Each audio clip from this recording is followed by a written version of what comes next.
There's some bits about Tesla and specifically a new Tesla Model Y or 2025 Tesla Model 3 that are so good that they too tend to get overlooked or even just lost in the noise really. These points aren't particularly gate-kept tips but will absolutely benefit you. I have loads of random but super useful Tesla knowledge, new and old, that I've accrued over the past, 5 years now, that will be of real use to new and existing Tesla owners, such as, did you know Tesla has increased the warranty period for this one region free of charge? It's mega and it has seemingly gone under the radar. Do you know how often you should charge your Tesla Model Y?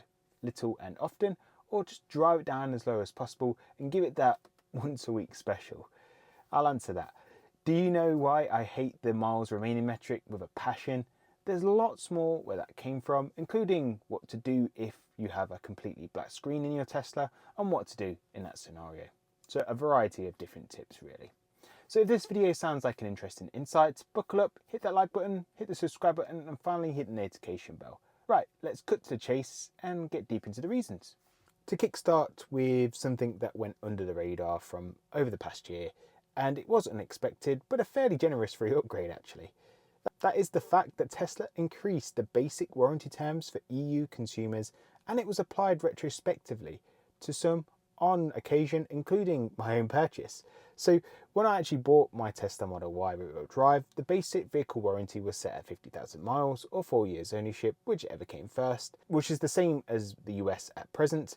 And I actually bought my car on that basis, fully knowing that that was the warranty position really.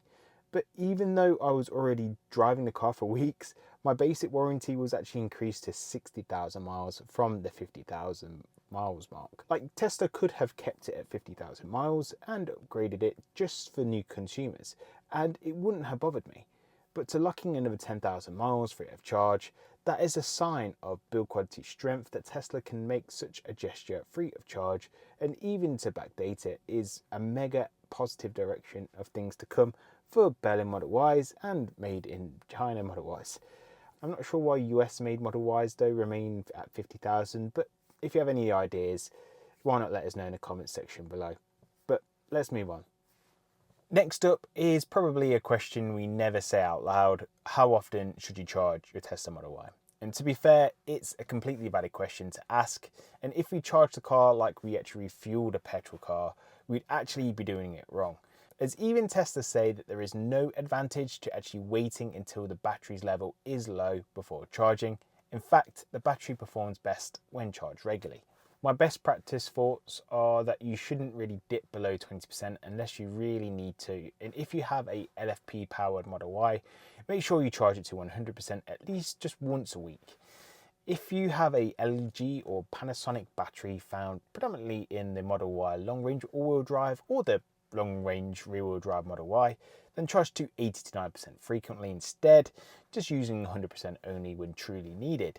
However, that said, if you know you won't be driving your vehicle for a long period of time, say for example you're going on holiday in the summer, I'd crank your battery down to around the 50 to 60% level. Just leave it plugged into a charger though, as the most important way to preserve the high voltage battery is to simply leave your vehicle plugged in.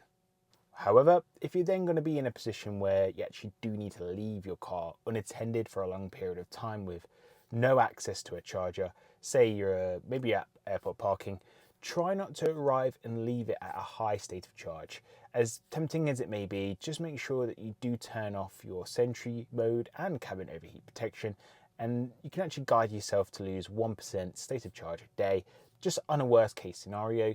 Usually it does perform better than that, but always good to prepare yourself for the worst. If you do end up losing more, it may well be that you have left that Sentry mode or cabin heat protection on, so do turn them off immediately, and you can do it via the phone app as well if you notice it at a later point.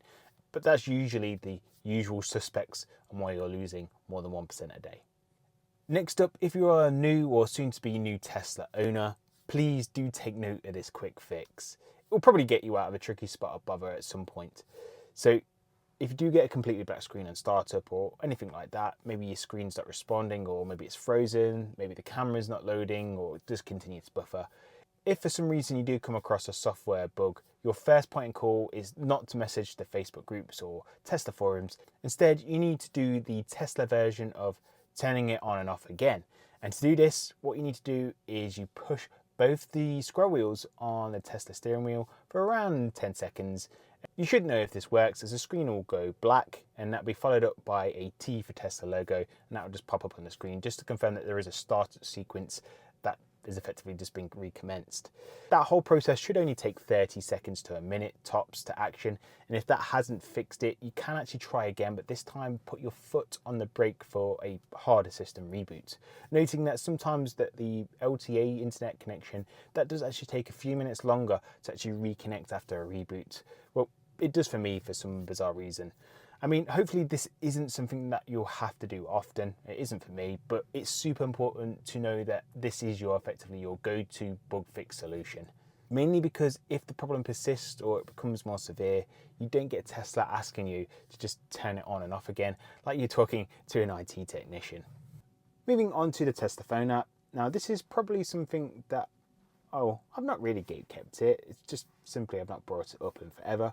When you actually open up your Tesla app, make sure that you have the unlatched door widget as your top 4 favorites. Now, the reason that you want to do this for is effectively for when it is super icy, this will actually help you unlock the door even when your door handle is well and truly frozen. Maybe in the future you'll be thanking me when you're actually running late for work one day, thanks to the super icy weather, and then you actually remember that I've done this video and how you can actually outsmart the icy conditions that you're facing. This widget isn't actually available as one of your default standard favorites for some reason, but no need to fear, every Tesla owner should have the ability to update this. All you do is you actually press and hold on one of the other icons, and you then have a new selection of customization that you just need to pick and add unlatch door widget accordingly. And I think you can even change the number of options from 4 to 5 in total. I just can't remember how to do that off the back of this video, but they're my 4 favorites anyway to use. Next up, and I get this question quite a lot, it's not really a tip, but a question I know does need answering. Does the rear-wheel drive Tesla Model Y get premium sound in the UK and Europe? If you're after a new Tesla Model Y or Model 3, no, they simply don't. The legacy Model Y in the UK and Europe will do if you're in the market for a used Tesla.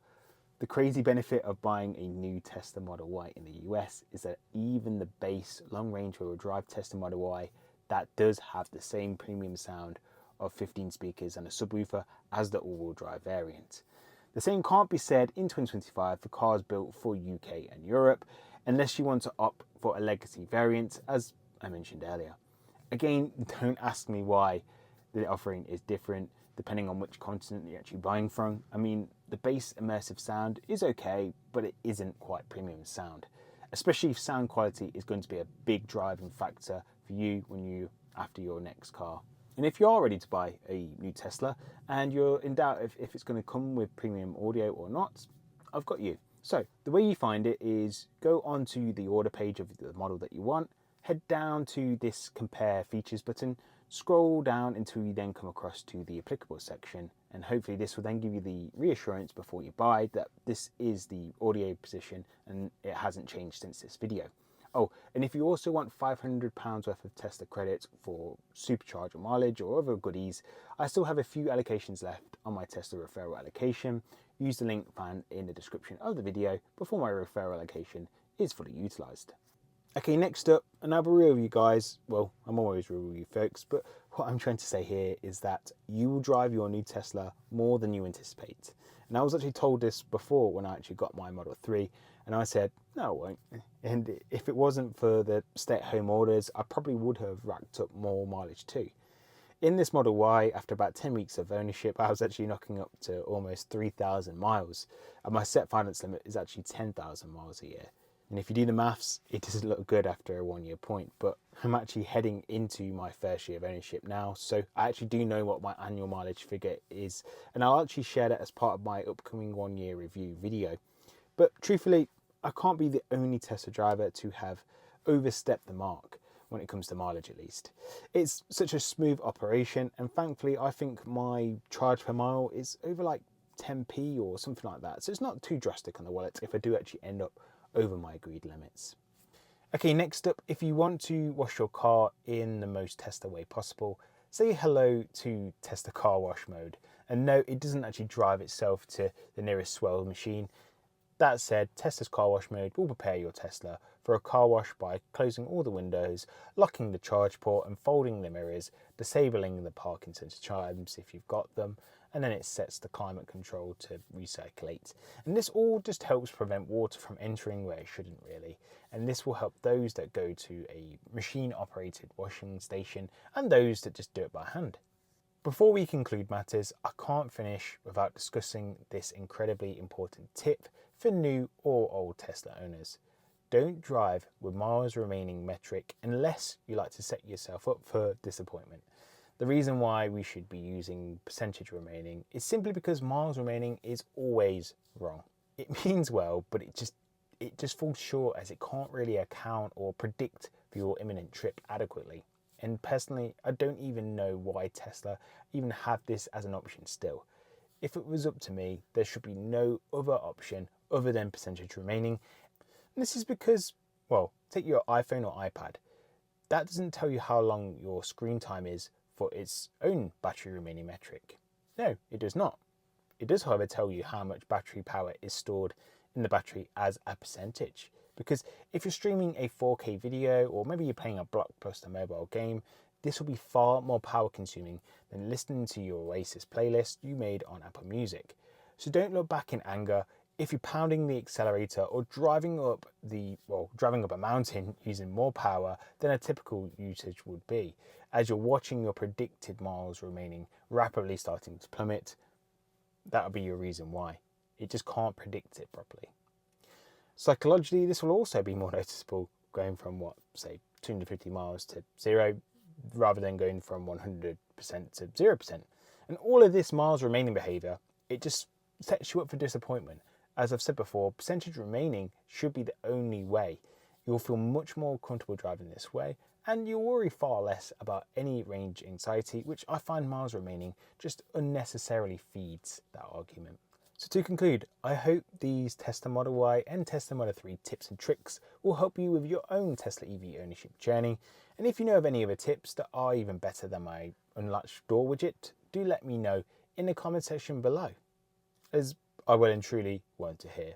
If you haven't already done so, don't forget to like the video, subscribe, share the video with any friends or family that may find the video beneficial. Also do check out some of the links in the video description. You folks have been great, and I'll see you in the next one. Ciao.